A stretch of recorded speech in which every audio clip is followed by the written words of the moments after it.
Kumusta? Narinig nyo na ba yung Gray Rock Method? Para sa ilan, isa tong self-defense tool. Pero para sa iba, parang pagbuhos lang ng gasolina sa apoy. So ngayon, bubuklatin natin kung bakit at paano. Tara, simulan na natin. Ang lahat ng to nagsimula lang sa isang post sa Reddit. Sabi ng user na si Karu Baklava, yung teknik na dapat sana magpapakalma, lalo lang daw nagpapasiklab ng gulo. Teka, paanong nangyari yon? Okay, unang bahagi. Alamin natin kung bakit yung isang pamamaraan na nangangako ng proteksyon nauuwi pala sa mas matinding gulo para sa ilan. Bakit nga ba ito pumapalpak? Yan ang tanong. So ano ba talaga tong Gray Rock? Well, ganito yan. Ang idea ay maging parang isang kulay abong bato. Boring ka, walang reaksyon, walang makukuhang emosyon sa'yo. Ang aasahan mo, yung taong manipulative, mawawalan ng gana at hahanap ng ibang pagkukunan ng atensyon o yung tinatawag nilang supply. At dito na nga tayo bumabalik sa tanong mula sa Reddit.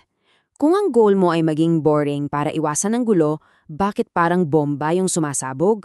Parang may mali sa formula, di ba? Dito napapasok yung tinatawag na vending machine effect. Kasi meron palang pangalan sa psychology para sa biglang pagsabog na to. Ito yung tinatawag nilang extinction burst.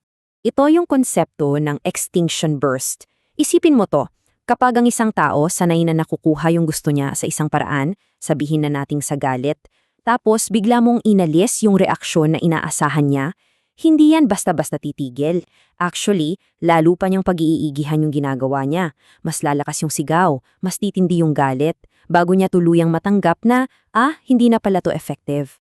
Ngayon, ito yung nakakabilib sa usapang to Kung paano ipinaliwanag ng mga tao sa Reddit ang konsepto. Meron silang isang napakagandang analogy na nagpapalinaw talaga sa lahat. Isipin mo to, ikaw to ha? Naghulog ka ng pera sa vending machine. Inaasahan mong may lalabas na pagkain. Pero, wala. Anong gagawin mo? Siyempre magagalit ka, di ba? Baka alugin mo, sipain, suntukin. Tapos, biglang, ayun, nahulog yung snack. So, ang importanteng punto dito, sa susunod na hindi agad lumabas yung snack, anong una mong gagawin? Malamang, sisipain mo na agad. Kasi natutunan mo na yung pag-e-escalate, yun ang nagbibigay ng resulta. Ganyan na ganyan din ang nangyayari sa extinction burst.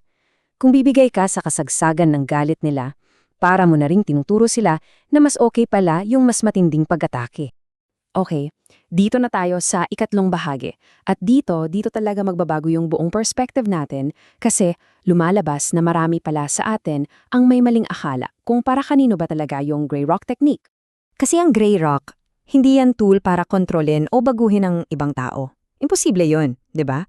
Ang totoo nitong layunin ay para sa'yo, para protektahan yung kapayapaan ng isip mo, para hindi maubos ang enerhiya mo sa walang katapos-tapos na drama, at para hindi mo sila bigyan ng bala o impormasyon na pwede nilang gamitin laban sa'yo. At ito, grabe, ang ganda ng pagkakasabi ng isang user sa Reddit. Ang Gray Rock, isa siyang paraan ng pag-aalaga sa sarili. Paraan mo para sabihin, mas mahalaga ang kapayapaan ko kaysa sa reaksyon mo. Tungkol to sa pagbawi ng kapangyarihan sa sarili.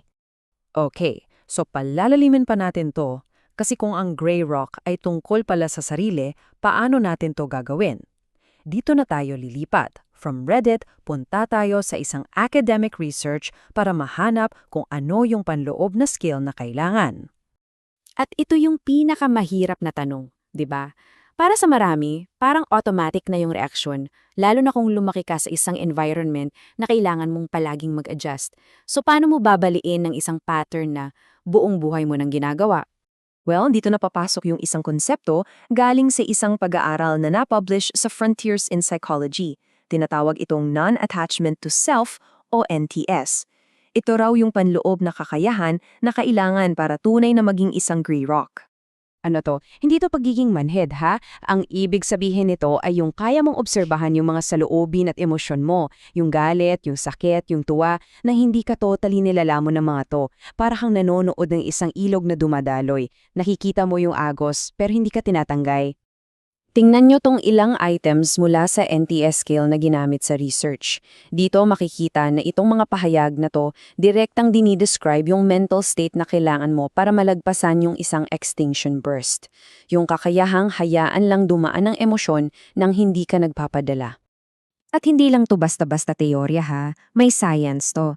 Sabi sa pag-aaral, yung mga taong may mas mataas na level ng non-attachment to self, nagre-report din sila ng mas magandang mental health in general, mas mataas ang well-being nila at mas mababa ang levels ng stress, anxiety at depression. Ang laki ng epekto, di ba?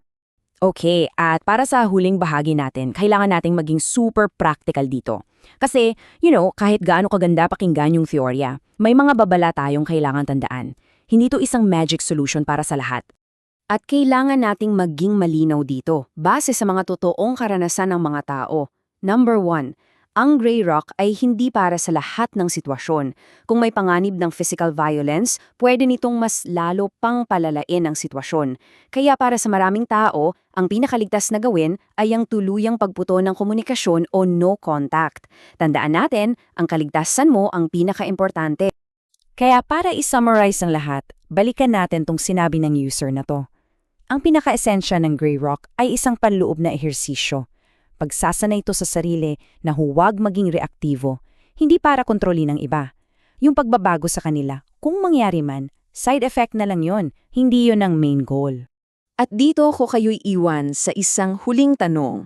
Sa lahat ng pinag-usapan natin, mula sa isang tactic hanggang sa isang panloob na kasanayan, ano kaya ang mas mahalaga? Ang magtayo ng pader para protektahan ka sa iba o ang magtayo ng tulay para mas maintindihan mo ang sarili mo? Pag-isipan natin yan.